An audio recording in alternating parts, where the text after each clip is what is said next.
Today, I wanted to chat a little more in detail about the documentary I shared last week when we were discussing dementia and why women have it more than men. Had a lot of comments and questions, and so I kind of wanted to dive into that a little deeper in a shorter time span. So let's get into it. Live to 100. Why would you or your aging loved one want to live to be 100? Well, what if you could live to be 100 and live independently? Be cognitively on point as well as physically on point. That would be kind of amazing. So let's talk about, from that documentary, what were things that this gentleman found in these blue zones across the globe. One thing is he noticed that they all moved. They all had this movement, which we would call exercise, but he kind of I think he referred to it as naturally moving. So in some places, I put it here somewhere, let me look. In Okinawa, Japan, people in their 90s and 80s were up and down off of the floor all day. They sat on these mats and they would do work, and they would up and down, up and down. So working that core strength, leg strength also helps with balance if you have good core strength. So they had not as many fall risks. And again, he didn't run upon anyone with dementia. Not to say that some of those people did not develop dementia, but he said it was very slim in margins compared to the United States. He also saw in, I believe it was Sardinia, people that would just up and down hills, up and down hills. And these were old people, 80 to 100, 20 steps up and down. They moved every day intentionally, just doing the things they needed to do, run errands, go to church, whatever, go meet family and friends for dinner. And when I say go meet family and friends for dinner, we'll talk about that in a minute, but that's at someone's home. So moving, number one. So if you can get your aging loved one to move more, the sooner the better, they will benefit from that. And remember, there's a doctor that came out stating research, I think it was in the last, I'll have to double check, but within the last couple of years, this research has come out stating that if you walk 30 to 45 minutes 3 times a week, it can decrease your risk of dementia by 30%. So that's pretty mind-blowing. So moving is important, and we knew that, but I think when we look at these communities that have very little dementia to none, very few physical disabilities, that these people live independently into their 100s, that needs to be considered something very valuable to us here in the States. Another thing that they talked about, I have some notes here, was that what these people had in common was they had a good outlook. They were positive. That 2 ladies in particular that he chatted with from different countries that were in these blue zones, both of them said, I don't get mad. I don't get angry.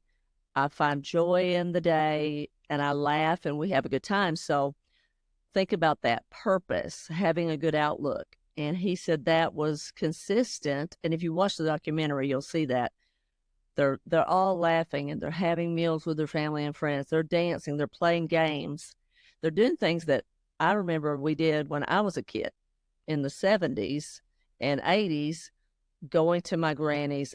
I mean, a lot of us, we ate whole foods for the most part. We weren't going around saying we were eating whole foods, but we were. And we would, my cousins and aunts and uncles would pull out the guitars and if we had a piano, and people would play music and people would sing and dance and do all those kinds of things. So having a positive attitude, laughing, enjoying other people, and them enjoying you is a big deal in terms of longevity and being independent. Part of that brain health to keep dementia at bay. The more active we can keep our brain, then the better off we are as we age. So this is good for our aging loved ones. So they should be finding something that gives them joy, being part of something that provides them, good feelings, positive outlook, those kinds of things. And they maybe find that with their family, their friends, in the community, their faith, whatever it may be. But that has been proven through these blue zones across the globe to help keep people mentally and cognitively fit. So another one was that human connection, which kind of goes hand in hand with what we just talked about a little bit, but having that connection with your your people. It doesn't have to be 500 people. It could just be a handful of people that love you and you love them, and that really has been shown to make a difference. I want to share something from Okinawa that he discussed with these individuals, and they were talking about that they have these small groups. And what they do is they're friends from a very young age, and they invest in one another. It's not something they feel they have to do. It's something they want to do. And they maintain these friendships for a lifetime. So they're during the highs and the lows, financial struggles, all the things. And they experience joy together, life and death and all these things together. And that helps with that building community and that human connection. He gave another example. Oh, there was another area in Greece that the young and the old would come together and have meals. That's just something that we all do, right? Get together. Food is always kind of in the mix. If you're grabbing coffee with a friend or lunch, or you have people over for dinner, those kinds of things. Food is usually involved at some level. And so the young and the old would get together, and they would share food. They would eat these meals together, and they would, again, laugh, tell stories, what happened in their day. And he said that what he observed and what I observed watching the documentary, they have very low stress. Now, that doesn't mean they didn't have any stress, but they didn't have the stress that I would say we have here in the United States. And some of that is we impose that on ourselves, in my view, that we could slow down if we wanted to. It's just a choice. It's a decision that we have to make. I have to tell myself even, hey, we don't have to get all 500 things done today. We do not have to do that. So human connections, regularly meeting with people that love you and you love them, and mealtime is a great time to do that. Or a coffee. Here in the U.S., that's what we do. Well, they would go to someone's house and have coffee. And again, back when I was a kid, that's what people did. People didn't go to a coffee shop. I don't even know if that was a thing, but people wouldn't do that. They would just go to someone's home. Like every Saturday night, my parents and I would go to my godparents' house, Helen and Nolan's, and we might have dinner, but we always had food, and they would play dominoes. That, again, human connection, food, and chit-chatting, playing a game, working the marbles up there. So it's all good. So if you can help your aging loved ones be a part of that, it doesn't just help them to potentially live a longer, healthier life. It helps us as well. So it's a win-win situation. And the final one that they talked about was eating well, eating whole foods, basically. And what he discovered, they did eat meat, but they ate meat, I believe he said 2 to 3 times a week. They did eat fish, but they ate a lot of lentils, a lot of beans, that kind of thing. They ate tofu, more of a plant-based diet. I love meat, and, I don't think it's a problem. That's just my view. What do? You more plant-based? Do you enjoy meat? How do you get your protein? I guess that's what I'm asking. But any way you sliced it, they were eating real whole foods. And a lot of it they had grown in their own gardens at all the different places.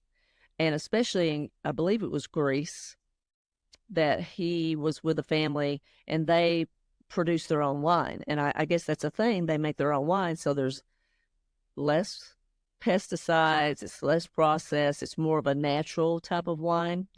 And a same thing with their pasta. They made their own pasta, fewer ingredients. And these people were not obese. They had a nice, healthy weight.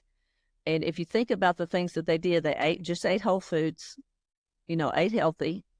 So if we could eat healthy, and when I say healthy, meats, fruit, get your protein, fruits, vegetables, that kind of thing, 80% of the time, because he did make a point that they do have sweets, but it's a very small portion of the overall food that they eat. So, maybe they don't have sweets at every meal. Maybe that's a treat they have once a month or once every couple of weeks or something. So, and I'm sure it's not processed. They make their own, right? Homemade, which I think is amazing. My mom, she always made everything homemade. until I became a teenager. And when she found ways to shorten the time, especially with dough, making dough, the homemade dough was out the window. It was a sad day, let me tell you. The food was still good, but her homemade tortillas is what we called them. They look like a burrito, but we called them tortillas. Once she found out she could buy tortilla shells and roll everything in it, she never made the homemade ones again. They were so good. They were so good.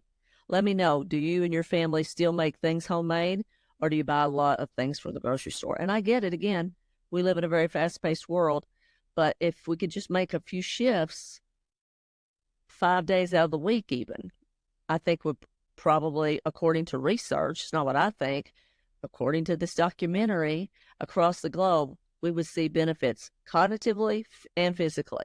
These people live to be 90 to 101, 102.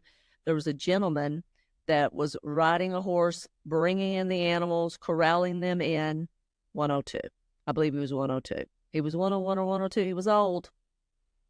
And the guy was riding a horse like John Wayne. It was amazing. So I'm here to encourage you. I'm here to encourage myself. Let's help encourage our loved ones. If they can connect, make those human connections, eat well, do that at least 80-20, and be part of a community. What was the other one? Have a good positive outlook. That was the other one. And move. Do some type of exercise. Do the walking. If you can't do anything else, get outside and walk. That would be amazing. So I hope this was beneficial. You know, if you got benefit out of this, consider subscribing and sharing. Hit that like button. I really would appreciate it. And we will see you guys in the next one. Enjoy the journey.